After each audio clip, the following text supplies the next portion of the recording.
کیا بغیر داڑھی والے لڑکے یعنی خوبصورت لڑکے کو بھی دیکھنا بدنظری میں داخل ہے؟ ابے واللہ یعلم المفسد من المصلح، اللہ کو پتا ہوتا ہے کون دل کا فسادی ہے. کچھ لوگوں کو لڑکوں کی عادت پڑ جاتی ہے، ان کے لیے تو بالکل حرام ہے کہ وہ کسی ٹین ایجر لڑکے کی طرف بھی دیکھیں. ایسے ایسے ٹھرکی مارکیٹ میں پائے جاتے ہیں، وہ کسی کو بھی دیکھ لینا تھوڑا سا بھی گورا چٹا ہوگا بس دماغ خراب ہونا شروع ہو جاتا ہے ان کا. یہ ایسے مارکیٹ میں اب آنے لگے ہیں، پہلے نہیں تھے اب پائے جاتے ہیں. ایسے لوگوں کو احتیاط ضروری ہے. باقی ہر ایک کو نہیں ہوتا، نیچرل یہی ہے کہ اللہ نے مرد کی رغبت عورت کی طرف رکھی ہے، لڑکوں کی طرف نہیں رکھی ہے. لیکن فساد کا دور ہے اور 100 میں ایک خراب ہوگا نا تو ایک کی وجہ سے 99 پر پابندی لگانی پڑتی ہے. ہم جب مفتی رشید احمد صاحب رحمہ اللہ تعالیٰ کے پاس گئے تو بہت سخت پابندی تھی وہاں پہ کہ جو بچے تھے نا ہم سے کم عمر، ان کے ساتھ نہ آپ بیٹھ سکتے ہو اور نہ فری ہو سکتے ہو، بس وہ دور رہیں گے، آپ نے دور رہنا ہے. ہمیں سمجھ میں ہی نہیں آتا تھا اتنی سختی کیوں ہے. یعنی اگر بچہ بینچ پہ بیٹھا ہوا ہے نا کہیں تو ہم جا کے ساتھ بیٹھنے کی ہمیں اجازت نہیں تھی. ہم حیران ہوتے تھے پتہ نہیں کیوں اتنی سختی. ہم نے کہا چلو بڑوں نے لگائی ہے سختی. بعد میں جب لوگوں کے حالات سامنے آئے نا تو ہم نے کہا یہ بالکل صحیح سختی ہے یہ. لیکن حضرت نے ہمیں ایسی عادت ڈال دی تھی، اتنی سختی کی اس پہ کہ بچہ بیٹھا ہو آپ نے تو اب تک وہ عادت الحمدللہ ہماری قائم ہے. کوئی بچہ آتا ہے دور بٹھا کے بات کرتا ہوں میں اس سے. پہلے میں یہاں پہ، اب تو میں بیٹھنا چھوڑ دیا، پبلک میں کم بیٹھتا ہوں. پہلے ایسے میں بیٹھا ہوتا تھا، چھوٹی عمر کے بچے آ کے کبھی ادھر گود میں بیٹھ رہے ہیں کبھی ادھر، میں دور وہاں بیٹھو بیٹا ادھر فاصلے پہ ہاتھ لگانے کی. اب دوسرا بھی کوئی بچے کو پیار کر رہا ہوتا ہے نا، ہاتھ بھی لگا رہا ہوتا ہے، صرف سلام کرو بس، سر پہ ہاتھ رکھو، اس سے زیادہ نہیں. تو اتنا برا لگتا ہے کیونکہ حضرت نے نا اتنی سخت عادت ڈال دی ہمیں، اتنا اس کو وہ برائی بیان کر کر کے حضرت مفتی رشید احمد صاحب رحمہ اللہ تعالی نے. اب مجھے خود برا لگ رہا ہوتا ہے کوئی کسی بچے کو پیار کر رہا ہو، سر پہ ہاتھ یا مسافہ، بس اس سے آگے نہیں. بلکہ مسافہ کرنے کی بھی کیا ضرورت ہے، سر پہ ہاتھ رکھو، تمہیں کیا ضرورت ہے، بس سر پہ ہاتھ. تو حضرت نے ایسی ہماری عادت ڈال دی کہ بھائی دور دور دور. تو یہ ہونا چاہیے کیونکہ یہ فساد کا دور ہے، یہ صحابہ تابعین کا اور خیر القرون کا دور نہیں ہے. اور میں ماؤں سے کہتا ہوں دیکھو بچے، باپ بچے کی ہر وقت نگرانی نہیں کر سکتا. باپ آفس میں ہوتا ہے، کاروبار میں ہوتا ہے. ماں کو چاہیے اپنے بچوں کو ان بچوں کے کزنوں سے بچائیں خدا کے لیے. میں نہیں کہہ رہا کہ کزن برے ہوتے ہیں، نہ، لیکن اگر ایک بھی برا ہے نا تو غیروں سے تو احتیاط ہو جاتی ہے. یہ بیماری میں نے کئی بچے جو گے بن چکے ہیں ان کی جب ہسٹری چیک کی ہے، دیکھو ہمارے تجربے بہت ہیں، ہمارے پاس روز کوئی نہ کوئی آ رہا ہوتا ہے کہانیاں لے کے.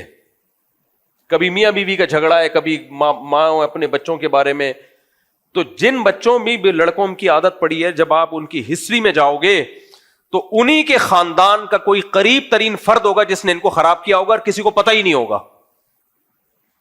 سمجھ میں آ رہی ہے بات کہ نہیں آ رہی ہے؟ کیونکہ غیروں سے بچانا آسان ہوتا ہے. اب شادی بیاہ کے موقع پہ کیا ہوتا ہے، مکس گیدرنگ ہوتی ہے، بارات آئی بھی ہے جی، سارے آئے ہوئے، ننیال بھی ددیال بھی. اس میں جو ایک بغیرت ہوتا ہے نا وہ تلاش کر رہا ہوتا ہے شکار کو. کیونکہ یہ ٹھرکیوں کے لیے سب سے بڑا ایشو یہی ہوتا ہے کہ ان کو لڑکا چاہیے ہوتا ہے. وہ تلاش کر رہا ہوتا ہے کہ کون میرے کزنوں میں خوبصورت ہے تاکہ میں رات کو اس کے ساتھ سوؤں. تو یہ ماں کی ذمہ داری ہے بھائی کسی کزن کے ساتھ. کیونکہ آپ یہ تھوڑی فرق کر سکتے ہیں کہ بیٹا وہ نیک ہے اس کے ساتھ سو جاؤ، وہ نیک نہیں ہے. تو بڑے مسائل کھڑے ہو جائیں گے. جیسے اسلام نے عورت کو پردے کا حکم دیا تو سب مردوں سے حکم دیا نا. اب اگر اسلام کہتا ہے اس مرد سے تمہیں خطرہ ہے اس سے پردہ کرو، جس سے خطرہ نہیں اس سے پردہ کرو، تو جس سے پردہ کرتی وہ مرد کہتا ہے کہ میں برا آدمی ہوں جو مجھ سے پردہ کر رہی ہو، بھائی مجھ سے خطرے ہیں کیا؟ اسلام نے کہا بھائی ہر نامحرم سے پردہ.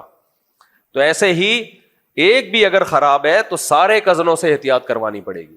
تو ماؤں کو چاہیے اپنے بچوں کو جب تک پورے میچور آدمی نہ بن جائیں، آدمی سمجھ رہے ہو، ایسا آدمی بن جائے کہ اگر کوئی اس کے ساتھ غلط حرکت کی کوشش کرے رکھ کے چماٹ مارنے کے قابل ہو جائے. وہ جب تک ایسے چپیٹے میں طاقت نہ ہو جائے نا اس کے، تو مردانگی نہ پیدا ہو جائے اس کے اندر، اس وقت تک کسی کے ساتھ اس کو بستر پہ سونے مت دیا جائے، تنہائی میں جمع نہ ہونے دیا جائے. کیونکہ دیکھو یہ جو ٹھرکی لوگ ہوتے ہیں یہ موقع کی تلاش میں ہوتے ہیں. جیسے بھوکے کو چرسی کو چرس چاہیے, ہیروئن کی ہیروئن چاہیے نا, ایسے ان کو اپنی خواہش پوری کرنی ہوتی ہے. یہ نظر میں رکھ رہے ہوتے ہیں کہ کس کے ساتھ سونے کا موقع ملے گا, کس کو ہاتھ لگانے کا موقع ملے گا, کس کو پیار کرنے کا موقع ملے گا, یہ نہیں چھوڑتے موقع. تو مائیں ایسی غافل ہوتی ہے, ان کو کوئی ہوش ہی نہیں ہوتا. شادی بیاہ میں بچے جا رہے ہیں, کزنوں کے ساتھ چپک چپک کے سو رہے ہیں, وہ ادھر سو رہا ہے, وہ کوئی نہیں, سب اچھے ہیں. نہیں, سب اچھے نہیں ہے بھائی, میں نہیں کہہ رہا سب برے ہیں. ایک برا ہوتا ہے پھر وہ عادت خراب کر دیتا ہے, اور ایک دفعہ اس کی عادت پڑ جائے تو بہت مشکل ہوتا ہے اس برائی کو چھوڑنا. اس لیے احتیاط کیا کرو. اور قاری لوگ بھی جو بچے کو پڑھائیں, ہاتھ لگانے کی اجازت نہ ہو بھائی. اپنی مسجد میں کیمرے لگواؤ, اسکولوں میں بھی ہاتھ نہ لگائے کوئی ٹیچر بچے کو جب تک پورا پراپر آدمی نہ بن جائے وہ. تو جو بچے ہیں, قاری صاحب نے بس سر پہ ہاتھ رکھنا ہے بس, اس کے علاوہ نہیں. کوئی بھی, جیسے اب تو یہ کیمرے بہت آ گئے ہیں مسجدوں میں, مدرسوں میں کیمرے اکثر لگے ہوتے ہیں الحمدللہ, تو نگرانی ہو اس کی. بھائی ہاتھ کیوں لگایا آپ نے؟ وہ کہے میں تو پیار کر رہا تھا. نہیں بھائی, میری نیت پہ شک کرتے ہو. بھائی ہم نیت پہ کسی کی شک نہیں کرتے. ہمارے مدرسے میں, ہماری مسجد میں اصول یہ ہے کہ کسی ٹیچر کو کسی بچے کو ٹچ کرنے کی اجازت بولو نہیں. سر پہ ہاتھ بس, اس سے زیادہ نہیں.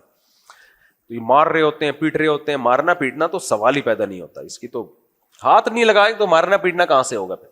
اتنے بچے خراب کیے نا قاریوں نے مار مار کے, اتنے بچے باغی بنایا ہے.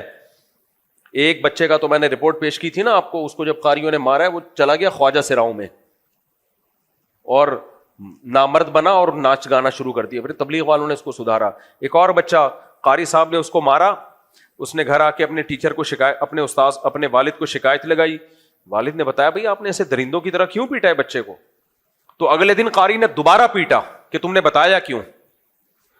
وہ بچہ مدرسے سے بھاگا ہے اور شرابیوں میں بیٹھا اور شراب پینے لگا.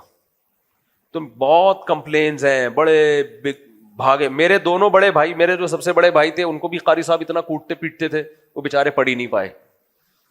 والد صاحب نے ان کو بھی عالم بنانے کے لیے داخل کیا تھا. مجھے بتاتے تھے, میں جب جاتا تھا تو مرغا بنا دیتے تھے بس مجھے, مرغے کی ٹریننگ کے لیے. میں نے کہا اس سلسلے میں حاضر ہوا ہوں میں.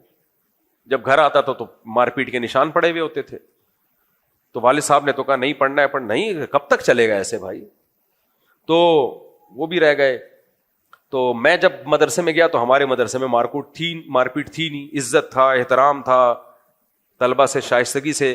ہمارے حضرت ایسے بات کرتے تھے, بیٹھیے, لائیے, یہ یہاں رکھ دیجئے. ہم نے کہا یار بڑے خاندانی استاد ہیں بھائی. ٹیچر کا اسٹائل کیا ہوتا ہے؟ لا ہے بے غیرت کہیں کا, ایسے گالیاں, بے غیرت. بعض ٹیچر, سارے نہیں. ہم نے کہا یار وہ ہمارے جو اساتذہ تھے وہ بھی ایسی بات کرتے تھے, تشریف لائیے ایسے. ہم نے کہا خاندانی قسم کی اردو چل رہی ہے بھائی یہاں پہ. حالانکہ ہمارے حضرت پنجابی اسپیکنگ تھے, پنجابی زبان تھی. پنجاب والا آئیے بیٹھیے, عجیب سا لگتا ہے کہ نہیں لگتا؟ ہمارے ایک دوست ہیں فیصل آبادی, تو کوئی جھگڑا چل رہا تھا, میں نے کہا ان کو گالیاں دو اپنے جو تم سے لڑنے آ رہا ہے. کہہ رہے کیا؟ میں نے کہا ان کو بولا الو کے پٹھے تیری ایسے بات کرو. کہہ رہے مفتی صاحب یہ فیصل آباد میں یہ شریفانہ کلام ہے, الو کے پٹھے مٹھے, یہ سے جوم ہی نہیں رہیں گے گی. وہ کہے گا یار بڑا شریف آدمی, اور کھاؤ اس کو.